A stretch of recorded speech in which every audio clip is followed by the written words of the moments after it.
আমার কত প্রবাসী ভাইয়েরা যে আমারে কমেন্ট করতে থাকে, অবু ডিউটি সেরে আইসে বাটাবাটি ঝামেলা মেলা কষ্ট, ঝটপট করে 10-15 মিনিটের মধ্যে রাইন্দে মজা করে কয়টা ভাত খাওয়া যায়, এইরকম একটা রেসিপি দাও না যেন তাড়াতাড়ি খাইয়ে একটু রেস্ট নিতে পারি। আসসালামু আলাইকুম। আহারে আমার ভাইরে, তোমরা নিজের পরিবারের জন্য দেশের জন্য এত কষ্ট করতেছো, রান্না করতে পারে যদি তোমাদের একটু উপকারেই না আসলাম তাহলে আর ভিডিও বানায় লাভ কি কবদিনই। দুটো ডিম ভাঙে তার মধ্যে একটু ক্রাশ করা শুকনো ঝাল আর একটু উস্কানি নুন দিয়ে গুলে নিছি, তারপর অল্প একটু সয়াবিন তেলের মধ্যে ভাইজে নেব যতক্ষণ না পর্যন্ত এরকম গেজা গেজা না হয়ে যায়। ভাজতে ভাজতে ডিমের মধ্যে গেজা গেজা ভাব হয়ে গেলেই মনে করবা যে সুন্দর মতন ডিম ভাজা শেষ। এবার সাইড করে তুলে রেখে তার মধ্যে আরও একটুখানি সয়াবিন তেল দিয়ে দিলাম। এবার দুটো শুকনো ঝাল ফোড়ন দিয়ে দিছি, 2-3টে রসুনের কোয়া একেবারে কুচি করে। রসুনটা 2-1 মিনিট ভাজা হয়ে আসলি তার মধ্যে দুটো পেঁয়াজ কুচি করে ছেড়ে দেবো। তারপর রসুন আর পেঁয়াজটা অল্প আছে ভাজা হতে থাকুক, এই ফাঁকে একটু মশলা রেডি করে নেই। তারপর দিয়ে দিলাম আরও খানিকটা নুন আর একটুখানি হলদির গুঁড়ো, 1/2 চা চামচের মতন শুকনো ঝালের গুঁড়ো। ঝালটা তোমরা যেরাম খাও সেরাম দিবা, কাঁচা ঝালও দিতে পারো। দিয়ে দিলাম 1/2 চা চামচেরও কম একটুখানি জিরের গুঁড়ো আর একটুখানি গরম মশলার গুঁড়ো। এইবার দিয়ে দিলাম 1 টেবিল চামচের মতন গুঁড়ো দুধ। প্যাকেটটা ঝাড়তে যায় ঘপ করে আর একটুখানি পড়ে গেল, তাতে সমস্যা নেই।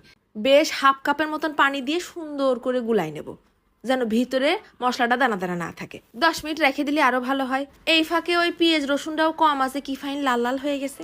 এর মধ্যে একটা আলু নিয়ে ছোট্ট ছোট্ট কুট্টি কুট্টি করে কেটে দিছি যেন তাড়াতাড়ি সিদ্ধ হয়ে যায়, আবার বেশ একটু বরকত দেয়। চুলোর আঁচটা কিন্তু কম বুঝছো, বেশি বাড়াতে যায় না, ফাঁস করে পুড়ে যাবে না। আর আলুটা ভাজা ভাজা হলে ফাইন কিন্তু একটা ঘেরান আসবে না। এই ফাঁকে দিয়ে দিলাম ছোট ছোট করে কাইটে একটা টমাটম কষি।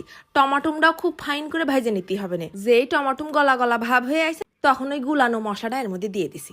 সব একসাথে নাড়ে চাড়ে মিশাই নিয়ে বেশ কিছুক্ষণের জন্য ঢেকে দেবো। মশলাটা একটু মজবে তো। অনেক বুড়াও কিন্তু কমেন্ট করে, আপু আমি হোস্টেলে থাকি, ঝটপট করে রাইন্দে খাওয়ার মতন একটা রেসিপি দাও।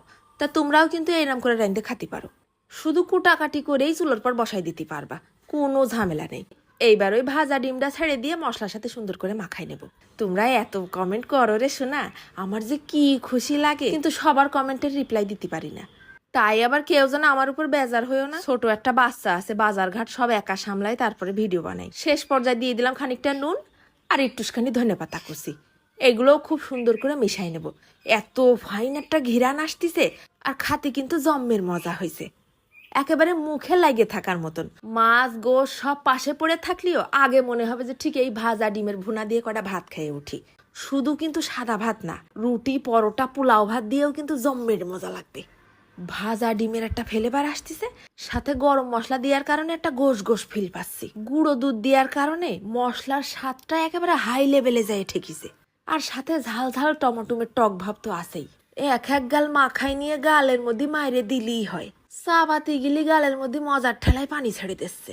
সকালবেলা ঘুমেতে উঠেই আজকে দেখি যে অন্ধকার অন্ধকার বৃষ্টি বৃষ্টি ভাব। সকাল সকাল ভাজা ডিমের এই ভুনাটা দিয়ে কয়টা ভাত খায় আবার যায় খেতা মুড়ি দিয়ে 2 খতম ঘুম দিয়ে আসিকে। তারপর দুপুরবেলা উঠে ভাববানে কি দিয়ে কয়টা ভাত খাবো।